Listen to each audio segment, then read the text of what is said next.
Buenos días a todos y bienvenidos a una sesión más del Jueves Enfermero. Hoy vamos a hablar del protocolo de medidas no farmacológicas para disminuir la ansiedad y el dolor en la población pediátrica. Nos quieren presentar un protocolo que actualmente están llevando a cabo en urgencias y la idea es que, bueno, si podemos ir ampliando al resto del hospital y más usuarios se beneficien de ello, pues tanto mejor. Nuestra ponente es Ainhoa Jiménez, apasionada y tan apasionada enfermera, porque viene saliente de noche y mira qué buena cara trae, o sea que enfermera, trabajadora social, profesora asociada de la Universidad de Alcalá. Bueno, ha trabajado además de en el Puerta de Hierro y en diversas clínicas privadas, pues en nuestro hospital, y ahora está desarrollando su labor en urgencias. Nos dice que le encanta leer y viajar y luego embarcarse en locuras junto con Almudena, que también ha venido estando de baja para apoyarla con este protocolo. Así que qué menos que darles un aplauso.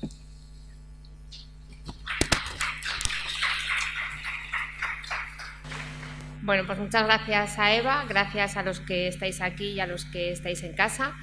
Y bueno, os vamos a contar un poquillo cómo empezó el proyecto y en qué punto está ahora. Y veo que hay gente de otras unidades y bueno, pues hemos puesto un poco hacia dónde queremos ir, ¿vale?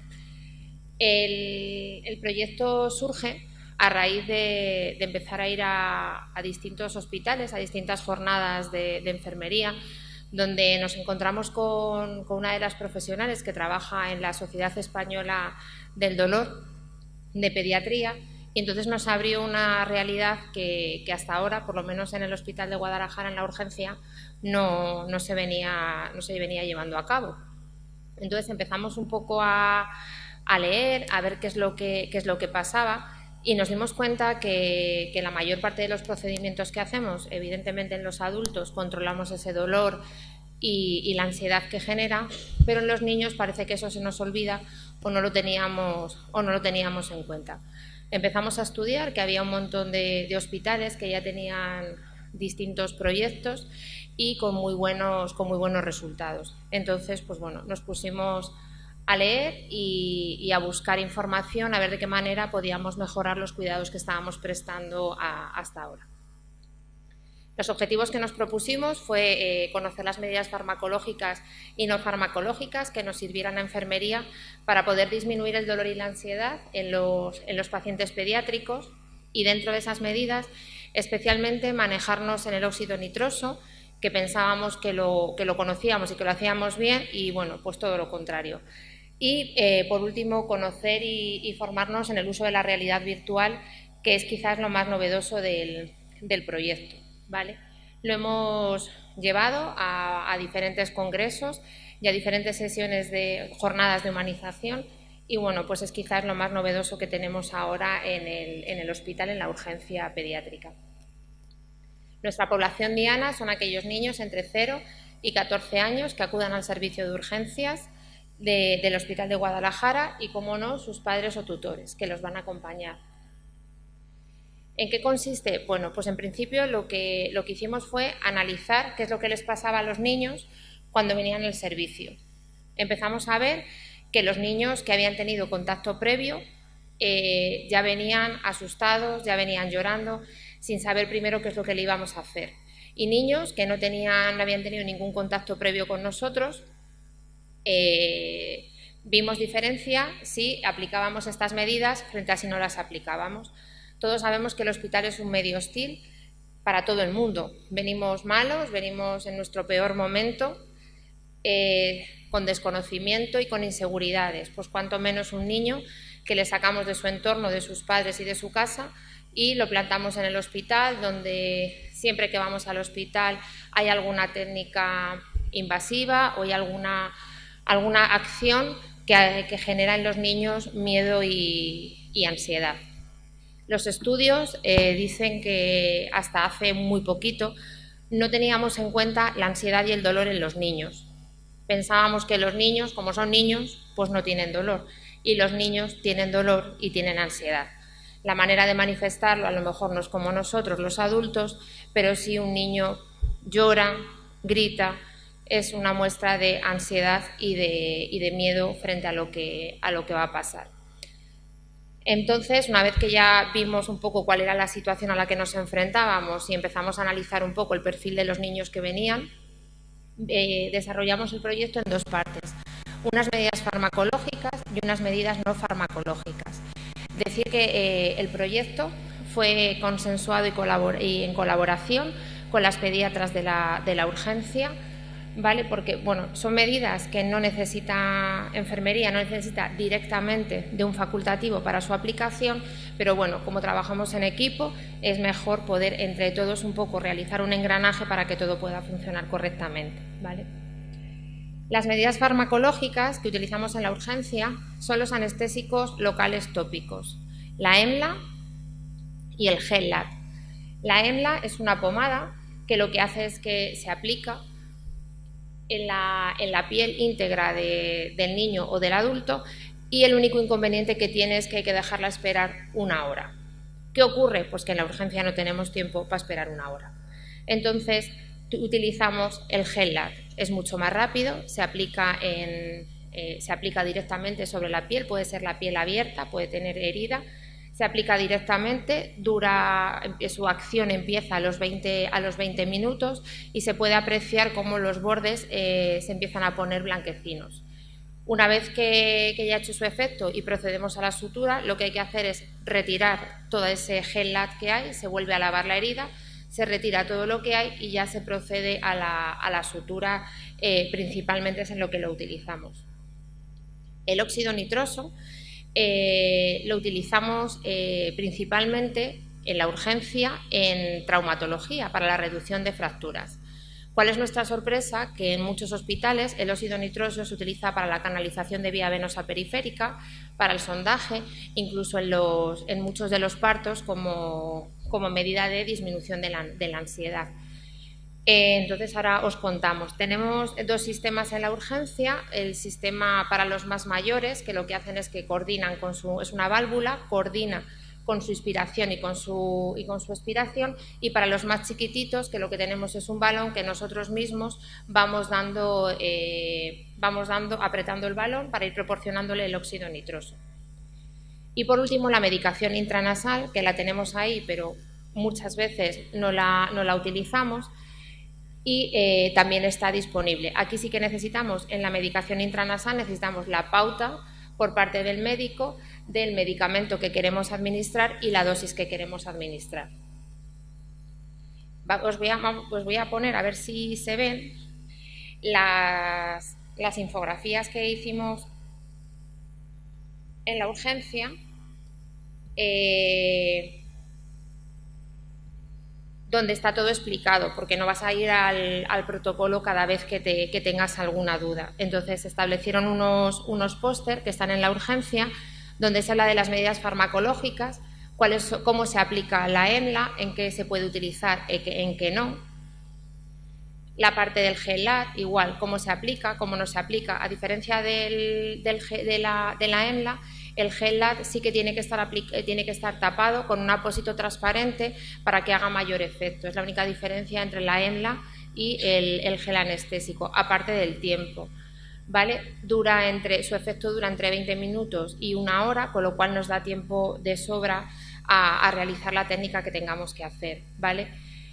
Y la medicación intranasal, lo más importante siempre es manejar ese 0,1 de espacio muerto, que normalmente nos surgen dudas o no sabemos si hay que hacerlo o no hay que hacerlo, y importante el lavado nasal previo y la correcta colocación, ¿vale? Tendemos a administrar la medicación intranasal hacia arriba y entonces lo que hace es que no entra perfectamente al espacio que tiene que entrar, ¿vale?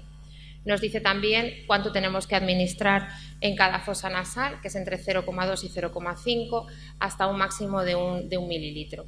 Esto está pegado en la pared de la sala de pediatría, de tal manera que si en algún momento tenemos que utilizar alguna de estas 3 medidas farmacológicas, podemos consultar cuál es su tiempo de acción, cómo se administra y estas cosas, ¿vale? Del óxido nitroso, como surgió tanto que pensábamos que lo hacíamos bien y había cosas que desconocíamos, también se elaboró una infografía diciéndonos exactamente cómo tenemos que hacerlo. Es importante primero identificar al niño, saber que es ese niño o esa persona adulta a la que se lo tenemos que poner, que tenemos el material preparado bien con el balón o bien con la bomba. Y importante, vigilar la botella del óxido nitroso.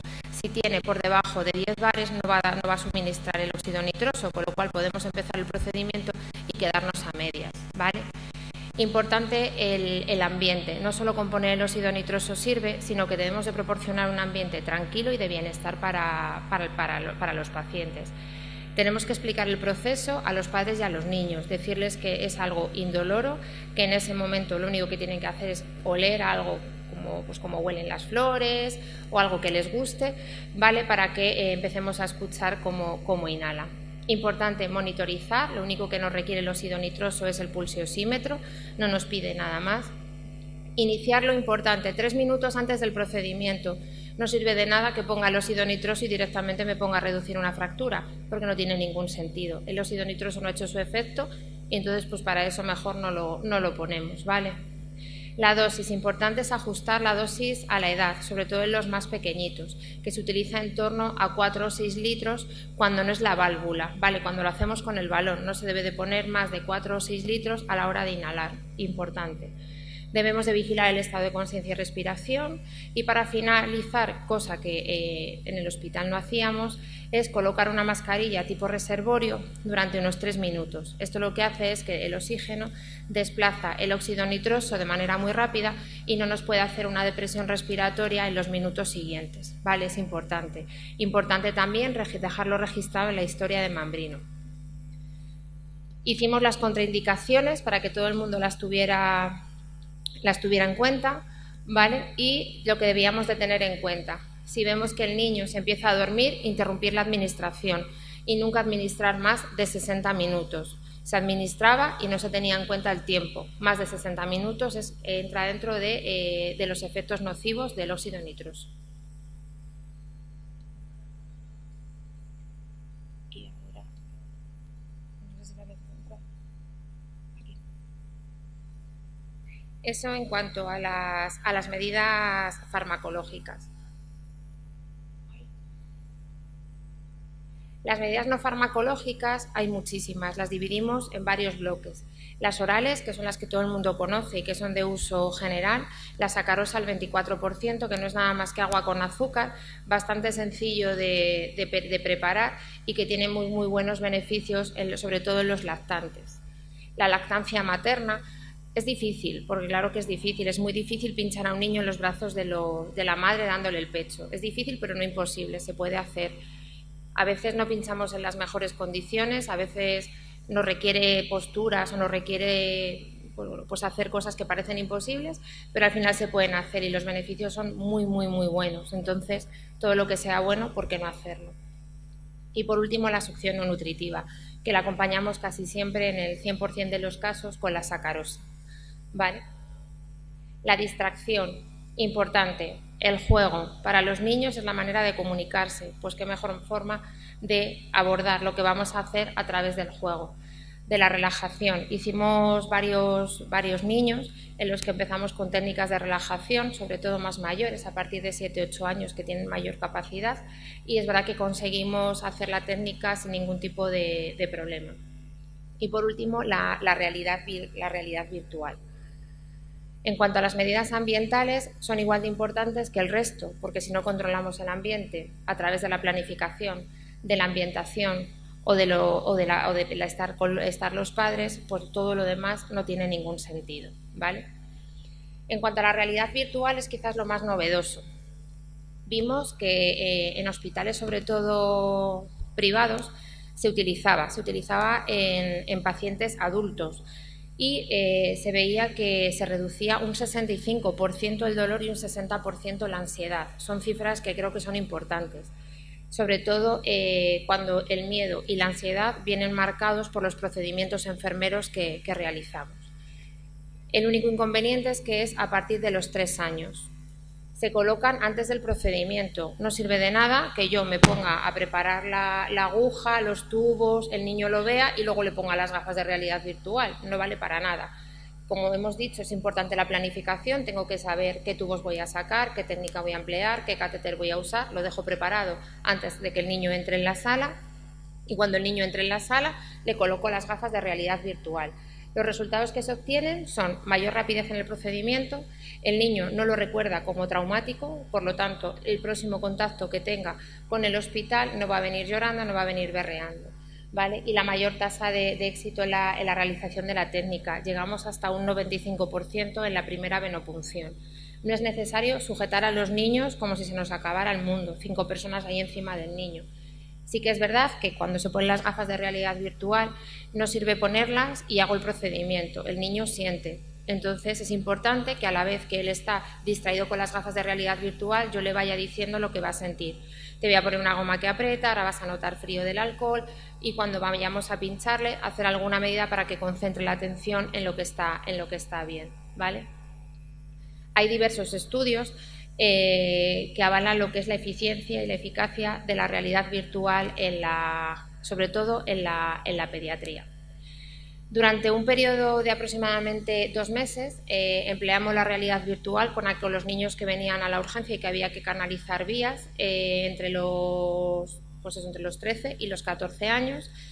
Aplicamos estas medidas a 17 niños, de los cuales 10 habían tenido experiencias previas.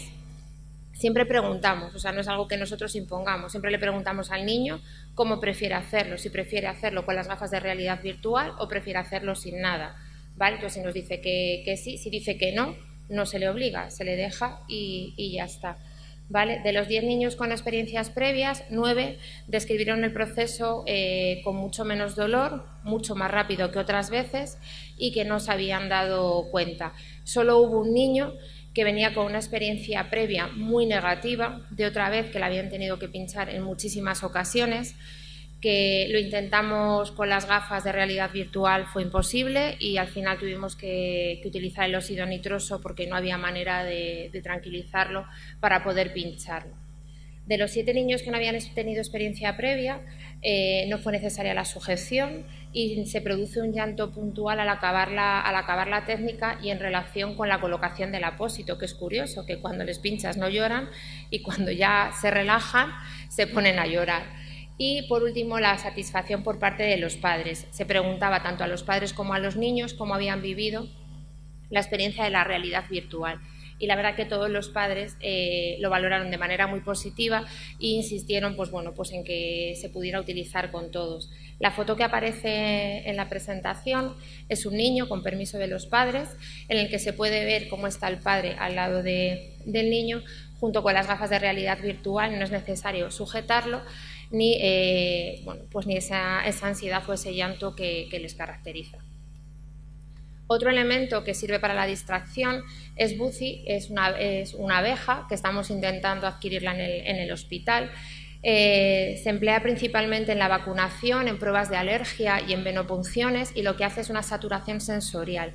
Tiene 2 partes, el cuerpo que vibra y las alas que están metidas en el congelador, de tal manera que se pone unos 3 minutos antes, dependiendo de dónde vayamos a pinchar, se coloca a una altura o a otra y se deja actuar esos segundos y cuando se ha producido la saturación sensorial se produce a la realización de la prueba. Los beneficios en el Hospital de Albacete que lo tienen son espectaculares. Aquí estamos esperando. Importante lo que hemos dicho, la planificación. No sirve de nada que yo le ponga al niño las gafas de realidad virtual, lo lleve a saltar a un parque de bolas como hemos hecho con otros a través de la distracción o a través de la relajación guiada. No sirve de nada si no nos planificamos. Los niños están hiperatentos a todos nuestros movimientos, a lo que hacemos, a lo que no hacemos, a las palabras que utilizamos y ellos se van quedando si no entienden muchas palabras que nosotros utilizamos y para ellos es un mundo. Entonces es importante planificar antes qué tubos vamos a sacar, qué vamos a necesitar y dejarlo preparado en la batea para que ellos vean el menor movimiento posible. También se les puede dejar jugar con aquellas cosas que no sean punzantes, que toquen el compresor, el algodón, los tubos, aquello que no les puede lesionar, ¿vale? Importante, igual, saber planificar en qué lugar o en qué habitáculo vamos a realizar la técnica. Los estudios dicen que es recomendable, sobre todo en niños hospitalizados, no realizar las técnicas en el lugar donde duermen o donde conviven, ya que, bueno, pues no, para que no vinculen recuerdos negativos a donde están pasando el resto del día. Vale, nosotros en la urgencia tenemos un habitáculo y es donde realizamos las técnicas, ¿vale? Y con estos aspectos claros de la planificación, pues podemos iniciar el procedimiento. Importante el ambiente y el acompañamiento. Igual que cualquier otra cosa, los niños se guían muchísimo por estímulos, por estímulos sensoriales, estímulos a través de la vista. Es importante y la verdad que tenemos una decoración súper chula que se inicia desde el triaje a través del carnet, un carnet que se les da hacia el espacio donde se les pone su nombre.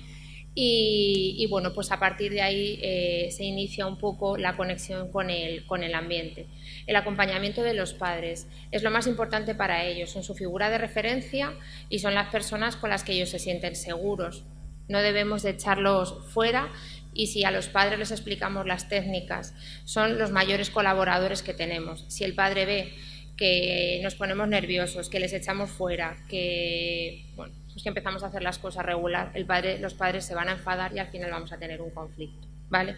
Siempre los padres pueden ser un aliado hablando con ellos y explicándoles lo que va a pasar y lo que no va a pasar.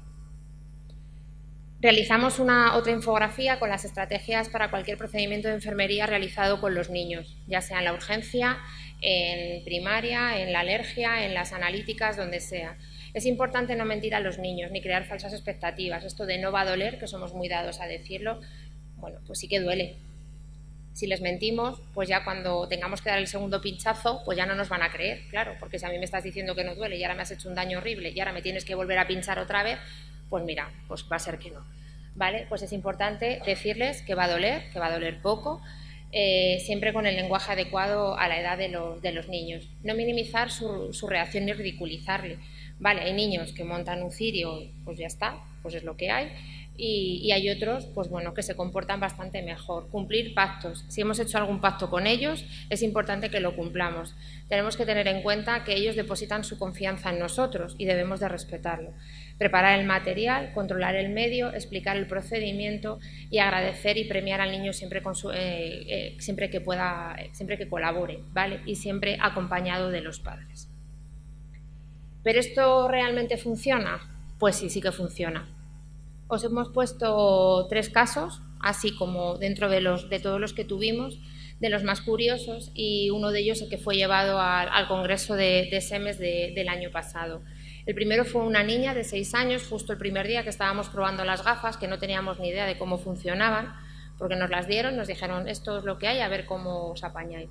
Y empezamos a cacharrear y en ese momento entró una niña de unos 6 años que entró con muy mal aspecto, con un dolor de pecho que parece que había aparecido súbito y mientras esperaban a los pediatras, tenía un nivel 3 para que vinieran los pediatras cuanto antes, pues le preguntamos que si nos podía ayudar a probar las gafas de la realidad virtual, entonces nos dijo que sí.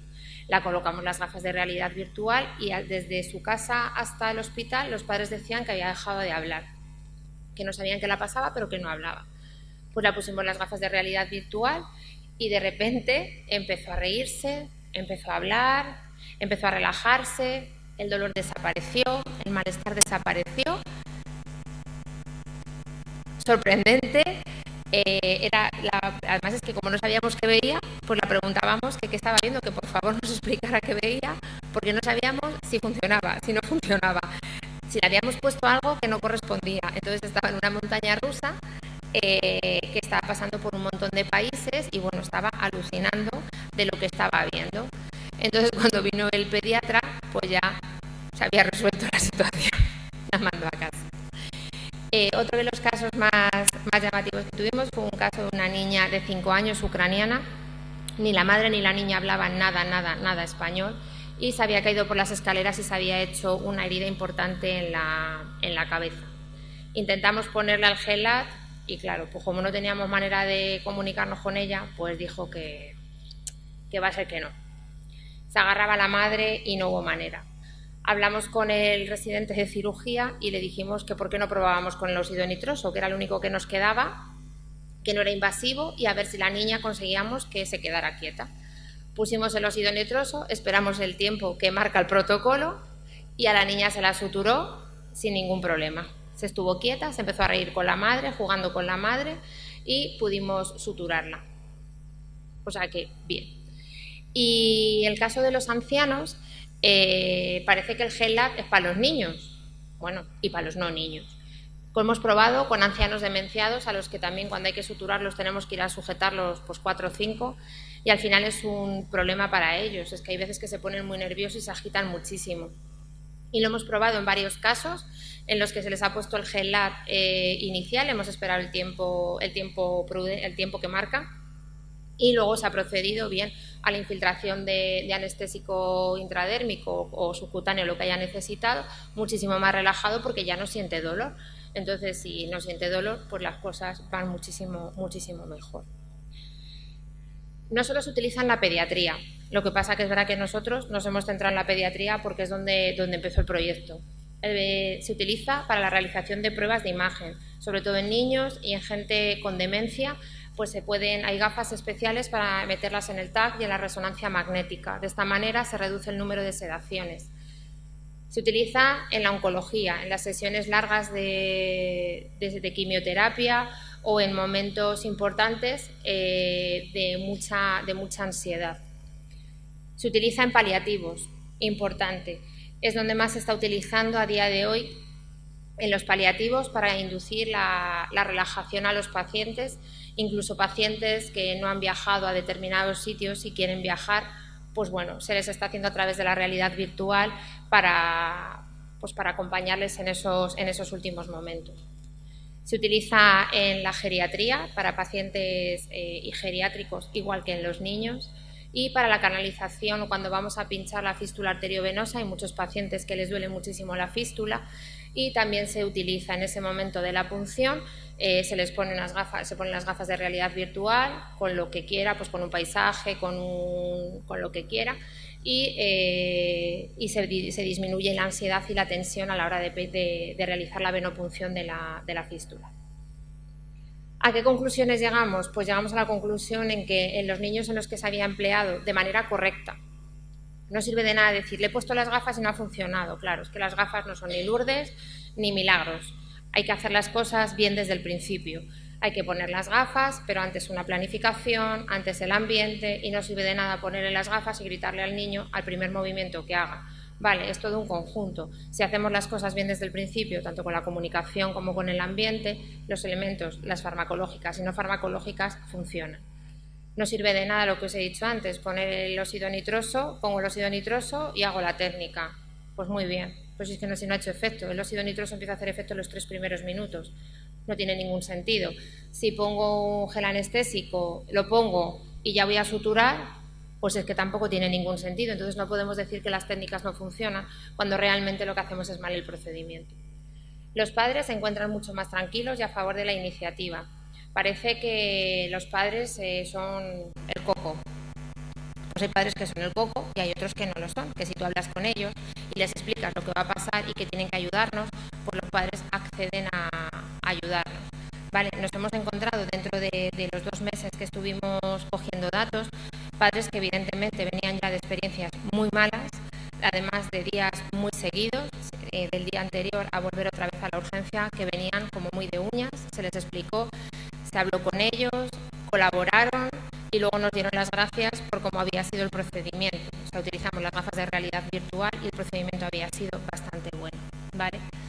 El servicio de urgencias se ha dotado de infografías donde se puede consultar toda la información, es decir, no es necesario leerse el documento cada vez que tengamos alguna duda, están pegadas por las paredes de manera que podemos consultar cualquier duda que tengamos con el óxido nitroso, qué técnica tengo que utilizar, si ahora tengo un niño de 4 años, qué puedo utilizar, pues también hay infografías de ese tipo.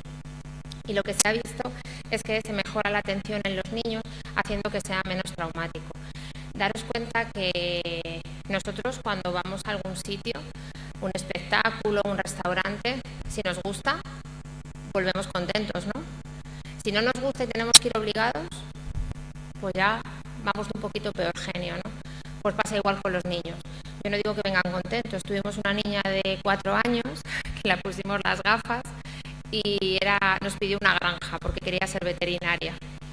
Y era la primera vez que la pinchaban y la madre decía, uy, se va a mover muchísimo, va a haber que sujetarla. La pusimos las gafas, nos contaba que estaba en la granja, no se movió absolutamente nada, no tuvimos que sujetarla nadie, solo la pinchamos una enfermera, la otra estaba por si hacía falta. Y cuando la quitamos las gafas de realidad virtual, le dice a su madre, este hospital sí que mola, se lo voy a decir a todos mis amigos que aquí no hacen ni gota de daño. Pues de eso es lo que se trata, ¿vale? De que ya que tienen que venir y vienen malitos, pues que estén lo mejor posible, ¿vale? Y quería poneros antes de acabar un vídeo que no solo vale para la pediatría.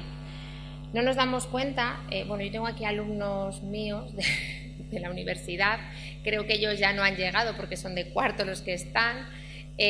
Los de tercero de este año, en el seminario del maltrato que doy en la universidad, les puse el vídeo. Creo que es un vídeo que no solo para enfermería, sino para cualquier personal sanitario, que nos debe hacer un poquito pensar en qué cuidados proporcionamos y hacia dónde queremos ir. Espero que se oiga. Oír no hace falta que se oiga, es una música lo que tiene de fondo, está subtitulado. No sé si esto lo quito. ¿Le doy aquí? Ah, vale.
El vídeo lo hicieron en la clínica de Cleveland para recordarles a los profesionales sanitarios el concepto de empatía clínica. A veces se nos olvida en la vorágine de la rapidez, de la saturación y del cansancio, pero creo que al final es importante que nuestro objetivo siempre sea este. A mí me gusta acabar las ponencias, casi siempre pongo esta frase, me lleva acompañando ya tiempo. La gente olvidará lo que digas, olvidará lo que hagas, pero nunca olvidará cómo les hiciste sentir. La gente, sobre todo los niños y los adultos, se van a acordar que los pinchamos 7 veces si los hicimos sentir importantes, que nos preocupaba lo que les pasaba, pues a lo mejor no se acuerdan. Pero si se acuerdan, si les pinchamos 7 veces y encima les dimos 4 voces, o les tratamos mal, o ni siquiera les llamamos por su nombre. Entonces, pues bueno, pues espero que os haya gustado, que os haya servido, y si hay algún servicio que quiera intentar bichear un poco con las gafas de realidad virtual o con cualquier otra cosa, pues estamos Almudena y yo en la urgencia para lo que necesitéis.